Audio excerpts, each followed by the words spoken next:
time I was looking, it was a totally unknown, and they wanted Emma Stone to play Penelope, and I was like, okay, that's going to be a big disappointment. How are you feeling now compared to the launch of the first series? How do you sum up the experience of the last couple of years? Well, it's quite mad, really, because when we made series 1, we didn't know if anyone would watch it. We were hoping they would, but it was such an unknown thing. We were like, okay, off it goes out into the world, and we'll see what happens. And then it being #1 in Canada and Brazil and, Lithuania or wherever, I was like, this is mind-boggling. And so now it's like, it feels quite exciting in a way, because you're like, oh, well, people know what it is now. So we're like, hey, more of the thing that you enjoy, here you go. This is a little bit of a spoiler for this series, but you get to use your own accent sometimes now as well. Is that something that's in the books, or does it just say she puts on an accent to kind of... No, that's a complete creation for this series. I opened the script and it said she speaks in a perfect Irish accent, and I was like, okay, cool.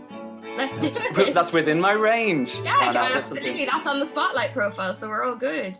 It was just fun. I was like, I sort of decided it was her sort of drag alter ego. I called her Bridgerton, which is not an official Shondaland approved name, but that's what I called her.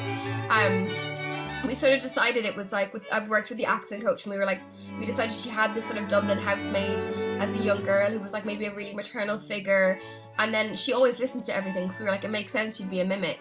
And she sort of then adopts this personality to go about her business. One thing I wanted to ask you is, I read a while ago that you, in preparation to take the role for the first series, you read sort of like book forums online to try and find out what other people thought about the character and how we supposed that she was going to carry herself, or how she comes across, I guess. Have you been back on these things? Yeah, I think what the thing with before doing it was like, no one knew we were involved. At the time I was looking, it was a totally unknown, and they wanted Emma Stone to play Penelope, and I was like, okay, that's going to be a big disappointment.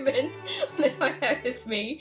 But then I think since then I wouldn't go back, because then you're just, people are allowed to have their opinions about you. If they're mean and they're sent directly to you, then that's one thing. But if they're just having them in their own space, you gotta let them have those opinions,